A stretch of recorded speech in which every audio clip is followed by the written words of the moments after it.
Assalamualaikum warahmatullahi wabarakatuh. Taif merupakan kota yang berada di dataran tinggi Makkah. Kota ini menyimpan kisah dan jejak sejarah penyebaran Islam di masa lalu. Sepeninggalan istri dan paman tercintanya, yaitu Siti Khadijah dan Abu Talib wafat pada tahun yang sama.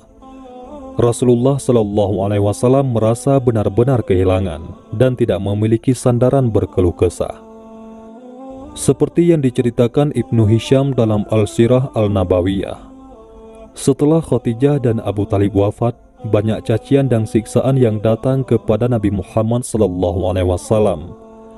Bahkan yang menyerangnya tidak lagi para tokoh dari kalangan Quraisy, tetapi orang-orang biasa, yaitu Al-Sufaha juga ikut menyerangnya. Di antaranya dengan melemparkan batu dan pasir ke kepala Nabi SAW. Namun, hal itu semua tidak membuat Nabi bergeming untuk berhenti dakwah sama sekali. Beliau akhirnya pergi ke kota Taif untuk mencari perlindungan dan juga berdakwah menyebarkan Islam di sana. Namun apa dikata, ketika Nabi menghadap pemuka Bani Saqif, kemudian bicara tentang Islam dan mengajaknya pada Allah, mereka menolak ajakan Rasulullah SAW. Tokoh tersebut diantaranya adalah dua bersaudara dan satu cucu Amr bin Umair, yaitu Mas'ud, Habib, dan Abdi bin Lail.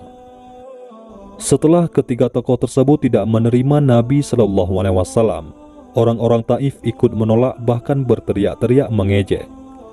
Bahkan sampai melempari Rasul dengan batu hingga kedua kakinya terluka. Zaid bin Haritsah yang berusaha melindungi Rasul juga terkena lemparan di kepalanya. Kemudian Nabi dan Zaid berlari sampai sebuah kebun anggur milik Utbah bin Rabi'ah dan Saibah.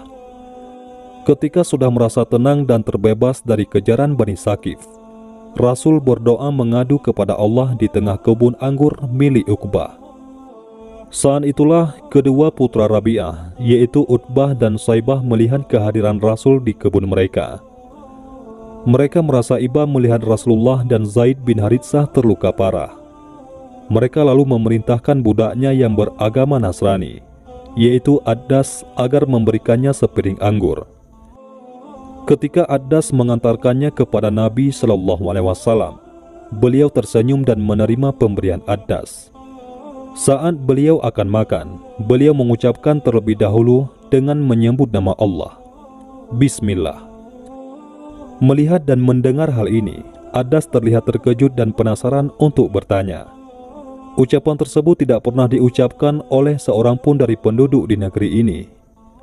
Rasulullah SAW lalu bertanya, Addas, kamu berasal dari mana? Boleh tahu agamamu? Addas menjawab, saya orang Kristen, yaitu Nasrani. Saya berasal dari Ninawa, yaitu sebuah daerah di Mosul, Irak.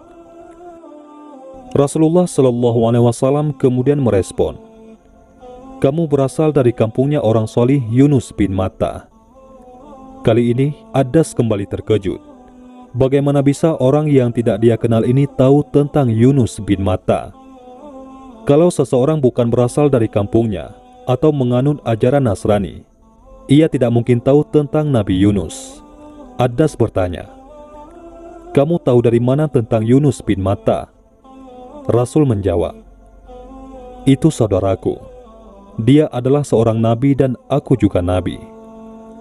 Mendengar hal itu, Addas kemudian menunduk untuk mencium kepala, kedua tangan dan kaki Nabi.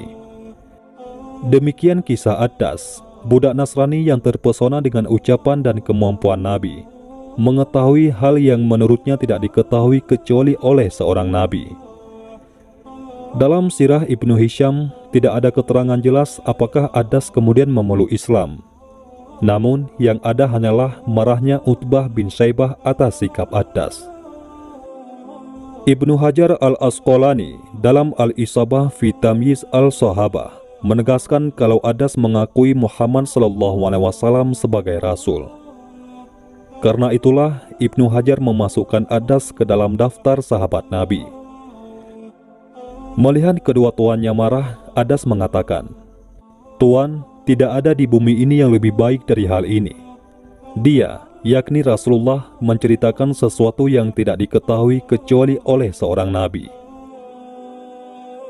Dan kini, tempat dari kisah pertemuan Ad-Das dan Rasulullah itu ditandai dengan dibangun sebuah masjid bernama Masjid Ad-Das. Lokasinya berada di tengah kebun anggur dan pemukiman padat penduduk. Masjidnya tidak terlalu besar, namun cukup sebagai penanda bahwa di tempat ini dulunya pernah disinggahi oleh Rasulullah.